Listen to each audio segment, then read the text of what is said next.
2018's God of War reinvented the wheel for a series that, by the studio's own admission, was showing signs of serious fatigue. Changing up the perspective, both in a literal and figurative sense, was a masterstroke, and it showed that there was more to the man-mountain in Kratos that ripped apart everything with a pulse on Mount Olympus. He was a father again, his priorities changed, and he made a vow to not only protect his son, but avoid spilling the blood of any deities on his path. Following the revelation that Atreus was known in the Nordic realms as Loki at the end of the game, questions remain in the boy's head as to what his fate holds. Having spent over 50 hours with its sequel at this point, I can confidently state that God of War Ragnarok iterates on every element of its predecessor with unnerving degrees of confidence, style and emotion to craft one of the most impressive titles I think I've ever played. Fimbulwinter has hit the Nine Realms. Midgard has been plunged into constant snowstorms and the Lake of Nine has frozen over. According to prophecy, Ragnarok and the destruction of the Nine Realms is on its way. Freya is still mourning the loss of Balder, and naturally holds our two heroes solely responsible for his death. Atreus obsesses over the meaning of his secret name, and Kratos, well, he just wants to survive and have a quiet life. And thankfully for us, Kratos doesn't get his wish. Through a series of events and a little convincing from Atreus, the journey begins to potentially stop Ragnarok from happening and saving the life of thousands. I'm not going to get into the specifics of the story, but this is a true sequel in every sense of the word. The camera, for example, is still sat in the same place with its continuous one-shot style taking centre stage. Even during some points where it would be easy to have a fade to black, the camera keeps focused on you while everything changes around you.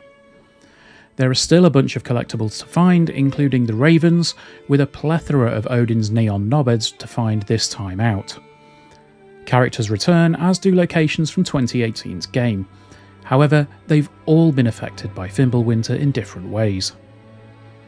What follows is a story that builds on everything from the last game in the best ways possible, and ties up every loose thread by its end. It's such a lazy comparison to make, but if 2018's game was as seminal as The Godfather, this really is The Godfather Part 2. Of course, two of the biggest returning heroes are the Leviathan Axe and the Blades of Chaos. Combat is mostly similar, but Santa Monica Studio have built upon the excellent foundations and added, tweaked and tightened wherever they could. Parrying and dodging is absolutely crucial if you want to go through the game on anything beyond the give me balance difficulty, and there are a ton of new abilities to familiarise yourself if you want to get the best out of your sharpened metal companions. Once things start to open up, you can of course revisit Muspelheim for some more testing challenges and earn yourself some tasty upgrades, but it's safe to say if you enjoyed the combat in the reboot, you'll feel right at home here. A massively expanded skill tree allows you and Atreus to learn new abilities, giving you even more of a dynamic plan of attack in battle. What is new here is the ability to assign additional modifiers after you complete a set number of tasks within the tree, allowing you to put additional damage, elemental or stun bonuses in the mix as well. If you find yourself accidentally triggering some of the skills, you can disable them, which will allow you to keep your combo flowing without flinging your axe halfway across the map by mistake. There are plenty of armour sets as well as trinkets for a broken amulet that can be repaired, allowing you to truly customise your build to your playstyle. I tended to go with boosts to vitality and strength, as I prefer to go into combat hard and soak up some of the damage, but all styles can be easily catered to. There's also a much improved variety in enemy types here as well, with foes from all realms offering up different threats at any given moment. One thing that's definitely been bumped up is the level of violence expressed by Kratos, with finishing kills ranging from decapitation to full-on tearing of jaws until they hang by a flap of skin by your opponent's crotch. A very welcome addition to the repertoire as well is a tweak to the Spartan rage abilities. In the previous game, your choice was get angry, hit stuff, repeat, with each successful punch restoring a little bit of health. Ragnarok introduces two new variations on top of that, which is rebranded as Fury, in the form of Valour and Wrath. Valour was my preferred option here, as triggering Rage with L3 and R3 gives you a quick and plentiful boost to your health in exchange. Extremely handy in boss battles, that one. And while I'm on the subject of boss battles, they've been ramped up here substantially. Both on the critical path and the optional missions have some truly jaw-dropping moments, with bosses ranged from human-sized to utterly enormous. While not quite on the scale of the Titans in God of War 3, they're hefty enough to warrant some serious thought, and you'll need to make sure you've got a resurrection stone on hand when you go into a few of them. Sure, there's some you'd expect, or have maybe seen thanks to some ambitious YouTubers, but there are many more that, as of the time of writing, remain hidden, and I would advise that you keep it that way. There were concerns in some quarters around how the game was going to look and feel, given that it's also launching on the PS4. And I think it's fair to say that these are mostly unfounded, as Ragnarok looks absolutely sensational. I played through the game in the performance mode and only noticed a handful of frame dips and spikes during the late game. However, these have been mentioned in some patch notes, so I'm confident enough in saying that the game won't drop below 60 frames a second in that mode. What makes it even more exciting if you own an HDMI 2.1 TV is that the quality mode keeps a native 4K while pushing for 40 frames a second instead. If you really want to push things though, you can enable a high frame rate performance mode, which allows you to cleave enemies up with an eye-watering 120 frames a second cap. Whichever way you play the game on the PS5 looks ridiculous, and it should stick to the performance cap that you set. If you've not got your hands on a new console yet, however, you can rest easy with the performance on the last gen machines. The performance holds a very steady 30 frames a second cap with a reduced resolution, while the Pro sticks to 30 frames a second in its quality mode, but with some fluctuations in the performance mode which keep it around the 50s. If you do have a PS5 though, you will definitely notice the haptics in the DualSense. Sensibly, Santa Monica have turned off the adaptive triggers during combat, but there are a few interactive cutscenes that require some input from the R2 trigger, where the trigger's resistance is set strong about halfway, at which point it gives way, which is a really cool effect. On the rest of the controller, the subtle effects as you make your way through the realms feels great, the weight of hits in combat resonate through the controller, and even down to the more measured moments in cutscenes, the DualSense extends the screen to your hands. Pushing your hands onto a surface that's making noise will have the controller rumbling, breaths from animals feel like the controller in your hand is moving, and it's just a great use of the tech, one that feels really natural in context with the game. Oh, and when you record the Leviathan, it still feels amazing.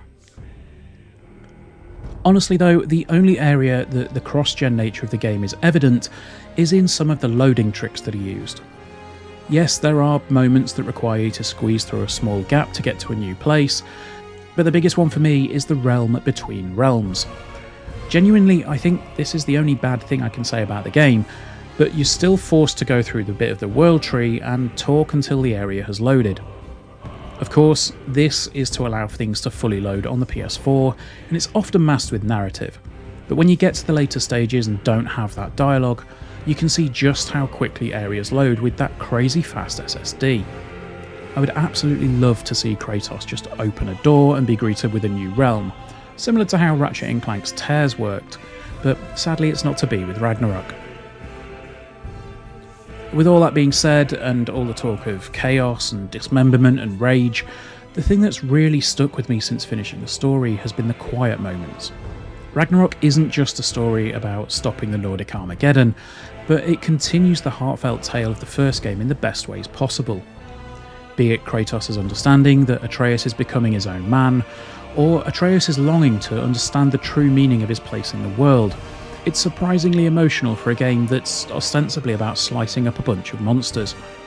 It tugs at the heartstrings early on and isn't afraid to pluck at them like a harp as you make your way through. On one occasion, a story from Mimir brings the subject of toxic masculinity into sharp focus, but it's handled with the grace and intricacy that it deserves, instead of being beaten over the head with it. Every plot point is timed to perfection, every subplot is weaved into the main tapestry with skill, and it pulls you in without ever letting go. I feel like I could talk about this game forever, about how each of the realms looks incredible, how the attention to detail in the smallest object is apparent, about how I didn't find a whole new massive area until the point of no return was looming. Seriously, explore everywhere, you'll be rewarded. But I shan't. Instead, I'll start to wrap up by saying that I was a little bit worried about just how much Santa Monica could improve on a game as revered and impressive as 2018's God of War. I needn't have been. Cory Barlog and his team have not only smashed this out of the park, the ball's gone over the horizon. A game that is fundamentally about whether you can outrun the fate that's been given to you, God of War Ragnarok is something special, and you owe it to yourself to play it. Following up a masterpiece with another masterpiece is a rare thing, but with God of War Ragnarok, Santa Monica Studio have achieved it. An absolute triumph of game design, technical know-how and storytelling. Ragnarok is here, and it's destroyed everything in its path. Thank you for joining us, guys. If you have enjoyed this video review, please do drop us a like, leave us a comment down below, let us know, are you going to be picking God of War Ragnarok up next week when it launches, and get yourself subscribed to the channel, because I've got a lot of footage captured of this game and I want to get some more stuff done, so we'll see you soon. Alright, take care guys, bye bye.